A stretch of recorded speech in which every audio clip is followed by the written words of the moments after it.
O dahil doon sa mga una ninyong panayam sa media, nabanggit nyo po na nasa kamay ng mga Marine itong si Orly Guteza. Pero may paglilinaw po sa panayam din sa Philippine Navy kung saan under itong Philippine Marine Corps at sinasabi nila na wala daw sa kanilang kustodiya po, Kong Mike. Well, actually, Admar, sa una sa lahat, ako'y siyempre nirespeto natin kung ano man yung mga binanggit ng ating Philippine Navy at kung meron mang nanggaling napayag mula sa Philippine Marines. Kasi, siyempre, alam mo, medyo siguro, no? Hindi rin naman maganda dahil medyo mapolitika tong usapin na to. Maraming mga anggulo na lumalabas, maraming patikusan. And, yeah, of course, as an institution, talaga namang dapat hindi sila ma-involve. Ako lang naman, ang binanggit ko, ito yung impormasyong aking natatanggap. Ito yung impormasyon na nare-relay sa akin. Dahil hindi naman ako direct contact kay Sergeant Guteza. Pagamat ganon, sa akin naman palagay, hindi naman to usapin ng bring me, di ba? Yung sa party, di ba? Bring me this, bring me that. Hindi naman ganito itong contest eh. Ang akin is, may sinabi si Sergeant Guteza, kung batay doon, nakikita lang may kahalagahan, dapat pang-imbestigahan. Sa akin palagay, dapat yun ang tingnan nila. Kung meron man kailangan na paglininaw pa sa Sergeant Guteza o nais silang patawag, ako, ang aking paniwala, nandiyan naman doon sa kanyang affidavit, yung kanyang lisensya, nandun yung kanyang address, siguro magandang ipadala doon at doon din sa Philippine Marines. Kung sakali man, bagamat hindi maaaring wala sa kustodya nila, pero naniniwala naman ako na maaari nilang matunton. Kasi kung ako talaga, Admar, hindi ganun kadiri sa akin. Maraming hindi direct ako siya nakakausap, hindi ko siya wala akong nakakausap sa kanyang pamilya, kundi dumadaan din ako sa mga tulay na nagbibigay lang ng mga impormasyon o kundi kaya nagbibigay ng pahayag kung ano yung kanyang kondisyon.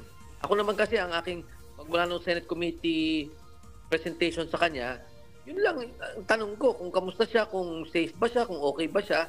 Siyempre, yun naman ang ating unang kailangang bantayan para sa taong to dahil binanggit ko nga, Admar, sa lahat ng naging testigo dyan sa investigasyon, yung taong yan ang walang interes.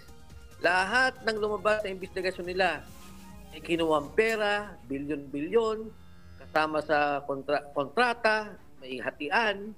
Itong si Guteza talagang puro, walang pinagperahan to, hindi kasama sa sindikato to. Yun ang mga kababayan, bago tayo patuloy sa ating pag-usapan, ako muna babati ng magandang hapon sa mga subscribers dyan, sa mga viewers. Maraming salamat sa inyong patuloy na support. Shoutout sa inyong lahat.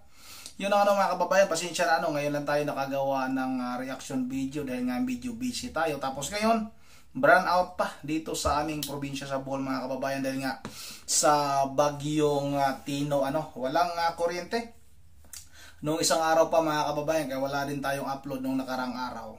Yun ang tuloy na tayo kagad sa ating pag-uusapan. Ito nga tungkol kay Orly Guteza. Bakit ba ngayon para bang nakatuon na mga kababayan yung atensyon ng Senate Blue Ribbon Committee kay Guteza mga kababayan? Pilit talaga nilang sinisira itong si Orly Guteza. Bakit?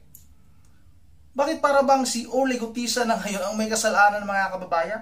Imbis na yung iimbestigahan ay itong si Romualdez at itong si Saldico, kasama na nga dito mga kababayan, sana itong si Pangulong Marcos, kasi nga hindi naman tayo naniniwala talaga na walang kinalaman dito si Pangulong Marcos sa pinaka-controversial na flood control scandal na ito.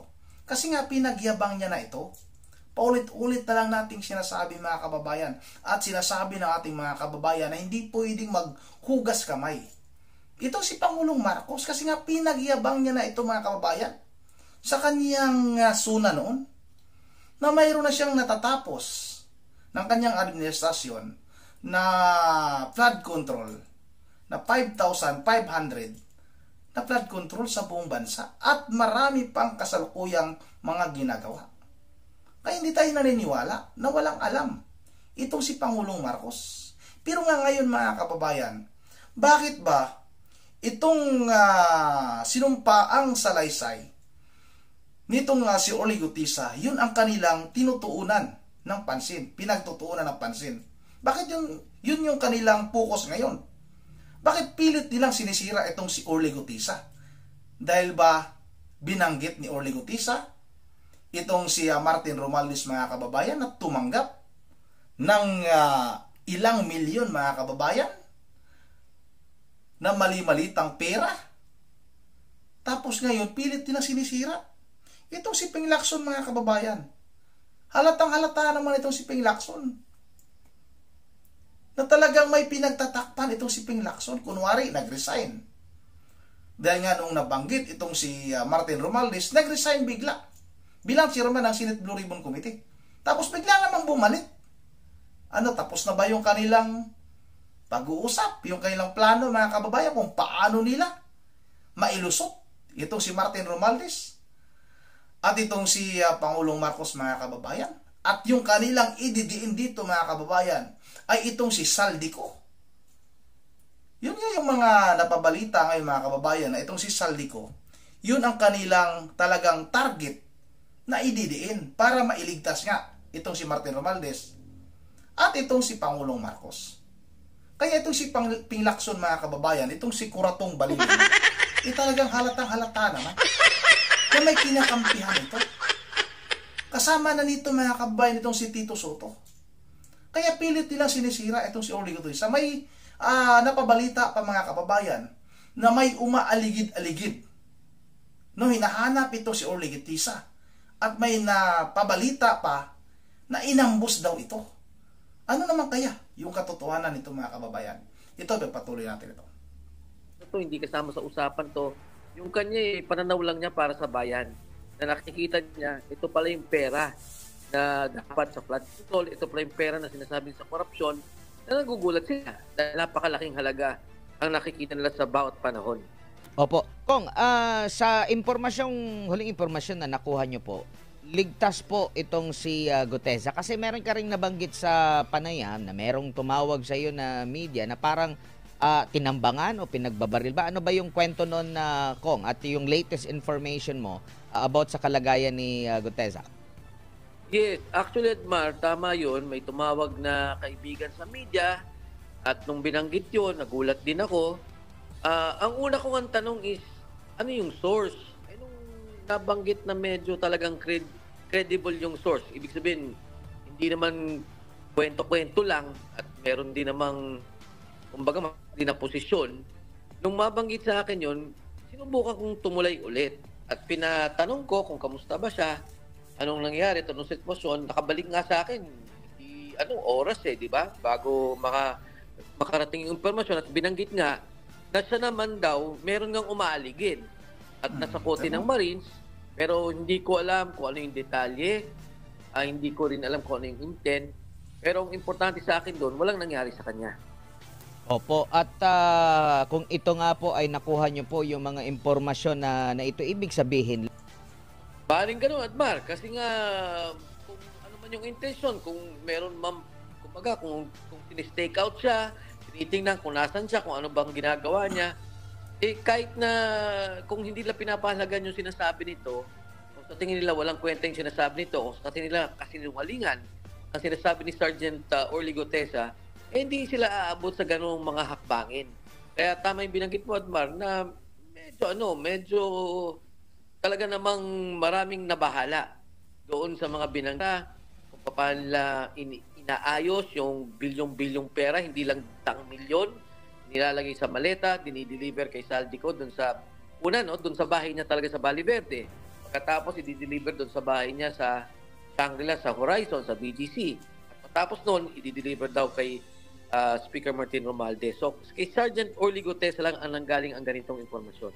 Opo, balikan ko po yung issue po doon. Yun ang mga kababayan, kaya pilit nilang sinisira itong si Orly Gutesa kasi nga gusto talaga nila na iligtas itong si Martin Romualdez, mga kababayan. Kasi nga, kung halimbawa, kasama itong si Martin Romualdez sa sinasabi nga na nagnakaw ng bilyon-bilyong halaga ng pera mula sa flood control scandal ito, mga kababayan, ilang hakbang na lang pupunta na sa pintuan ng Malacanang.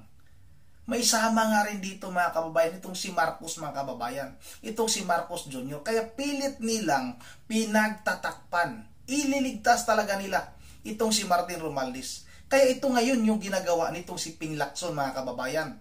At itong si Senate President Tito Soto, napilit nilang sisirain itong si Orly Gutesa para nga mailigtas itong si Martin Romualdez. Pag ligtas si Martin Romualdez, ibig sabihin, ligtas si Pangulong Marcos. Pero mga kababayan, tandaan natin, hindi sila ligtas sa galit ng taong bayan.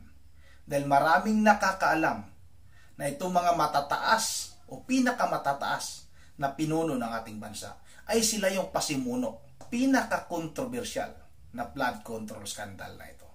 Yun na nga, nandito lang muna, at ulit pasensya na, ngayon lang tayo nakagawa ng reaction video dahil busy tayo. At burn out pa dito sa aming probinsya, at lagi tayong may pinupuntahan. Yun na bago tayo magtatapos ay mag-shoutout lang muna tayo, at pasensya na at hindi natin mabubuksan yung internet natin ngayon dahil nga burn out pa rin dito sa aming probinsya, mga kababayan. Mag-shoutout na ako muna kay Ma'am Berge Veralios ng Pulilan, Bulacan, kay Ma'am Joyce ng Japan, kay Ma'am Idisa Borbi, kay Mibilin Balikaw ng ng Ilocos Norte, at sa lahat-lahat na maraming salamat sa inyong suporta. At once again, this is Ronnie TV, mo ingat lahat. God save the Philippines.